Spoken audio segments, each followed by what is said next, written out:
Hey everyone, welcome back. It's Gina once again. This is number 50 of my mixed media abstract series. I did not know I was going to do so much of these, but I'm really loving it. I'm once again using my A5 book. I needed to create something very quick. I didn't have much time, so I'm using my small book. And I am using acrylic paint. Once again, my page is raw. There is no primer on it. There's no gesso, no anything. I taped off my edges using masking tape, and I'm using a used sponge, meaning that it has dried paint on it. So it's a bit firm, and that's how I'm able to get these, I think that's why I'm getting these really solid looking squares on my page from the bottom of the sponge. When I first started this page, I was thinking that I want to have a big circle somewhere on it. But before I did that, I thought I wanted to tape off some areas and do some blocking.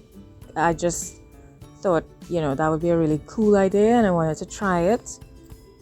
And so I'm blocking off some areas. My page is so small though. And even though the masking tape is a bit thin, it's still taking up a lot of space on the page because my page is so small. But that's fine. It's cool. It's experimental. And I am enjoying this process a lot. So I found these blues were too intense. So I'm just trying to tone it down a bit. Some of them by adding white on top. So I'm just playing around, having fun, enjoying what I see, drying each layer as I go along.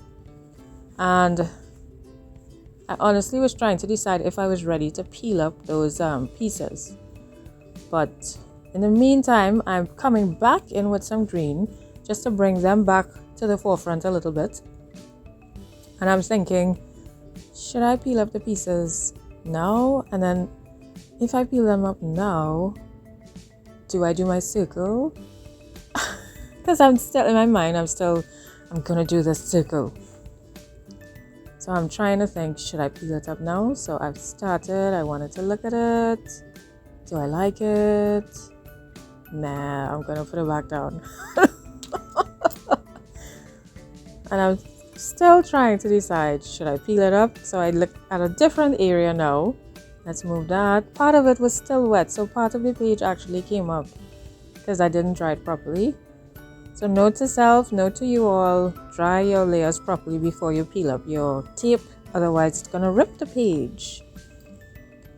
So I decided to rip them up.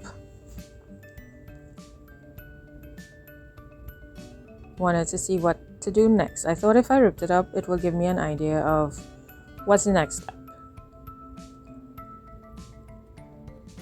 So I thought, let's cover up some more areas, different ones, and some of the same old ones. So I'm coming in with more tape this time, and I thought, why not block off some of the areas but not completely cover. So I'm adding a lot of water to the paint, so it's a bit watery, so you can actually see the paint from underneath still. So I really wanted to use red. I don't know why, but I just wanted to have red on the page. And I was actually thinking my circle, somehow some part of it would be red. So I'm adding red to my page in certain areas. And as I'm doing it, I'm looking for smaller areas that are blocked off with the tape. And some of them I couldn't find, so I actually had to add more tape in some of the places. And I did not intend to do this exercise with this brush. Otherwise, I would have used a bigger brush. I was planning to do something else, and then I thought, you know what? Let me just block off this whole area. I think I was gonna just do the outline of it, which would actually probably look really cool too. Maybe I'll do that next time. So I'm just watering it down, and as I'm doing that, I'm looking for other areas that I could block off because all the other areas right now are pretty big. And I didn't want these big splotches of red. I just wanted it in smaller areas on the page. Because, red is like super strong. It's like bam in your face. So I'm just going over some of the areas that I thought were a little too transparent. Because I still wanted it to look red.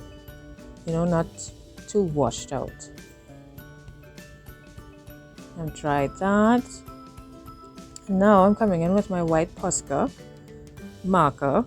That point was too small and it wasn't marking properly, so I went for my bigger nib marker, and I'm just adding some dots on all the red spots.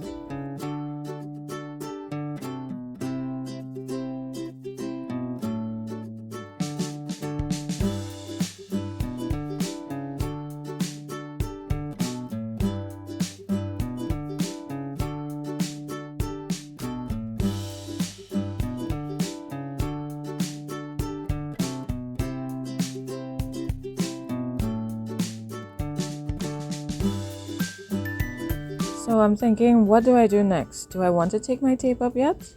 Do I want to add blue? Do I want to block off? And yes. Yeah, I had a lot of hesitation. Do I really want to do this? Because once it's down, I can't take it up. Do I? Yeah. So I did it. And then I'm just going to put in some other areas, adding more tape to block off because there are still some larger areas. And I'm just looking to see what kind of shape I'll get in my spaces and then putting the tape there.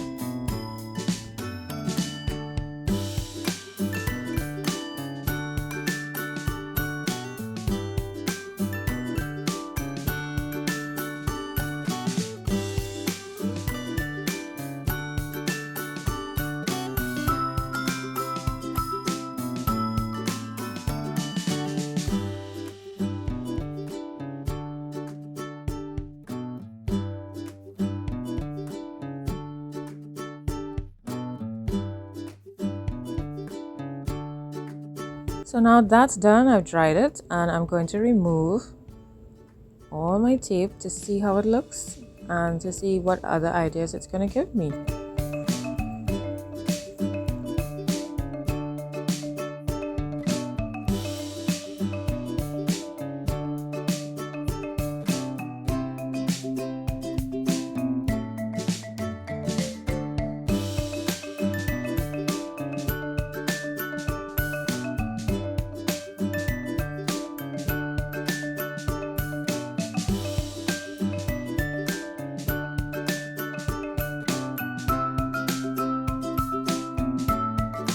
And I like it. It's really cool. That one in the middle right there looks like a stingray. So now I'm bringing in my paper stencils that I made. I just cut just some random shape on it, and I really want to use them, so I'm gonna fiddle around for a bit trying to decide where and how I'm going to use it. My problem with these the back edge is so straight that I don't want to have such a straight edge in the middle of my page, so that's why I always put them on the edges of the page. But I think I will try to make some where both sides have a shape instead of just just a straight edge and then some kind of design on the other side. So I think I'll work on that one. And I've decided how I want to put my paper stencil.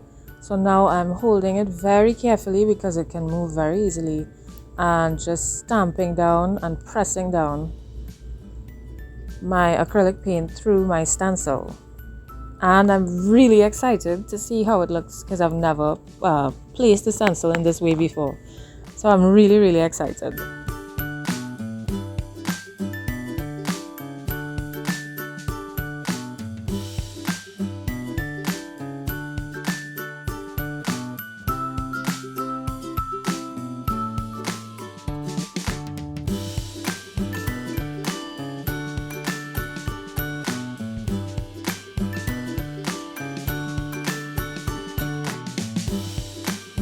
So here we go,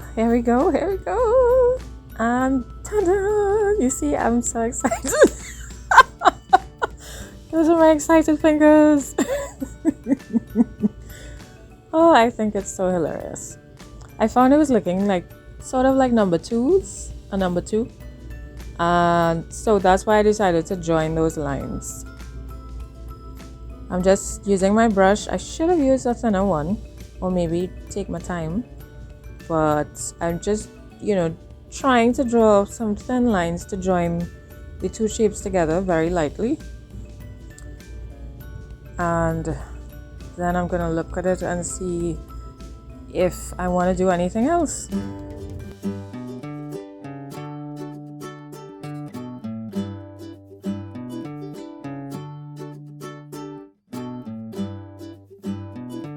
So I thought maybe some splatters could work. Even though they have the dots, I'm going to add some black splatters just in a couple places on the page, which is down at the bottom left and kind of semi-rightish on the top. Then I've dried that, and now I'm gonna rip off my edges to see how fantabulous it looks. According to me, yes, I know. Everybody's opinion will be different. But yeah, I really like it. It's very interesting. For me anyway. It's kind of strange, but I like it at the same time. I don't know how to explain it. So I'm just gonna write my name, and I decided that I'm not going to do anything else. So thank you so much for watching. I'm giving you a little close-up, trying to, and I look forward to your comments. Tell me what you think about this one. I really hope that these are encouraging you to create as well, and I look forward to seeing you in the next video. Don't forget to leave your comments. Bye.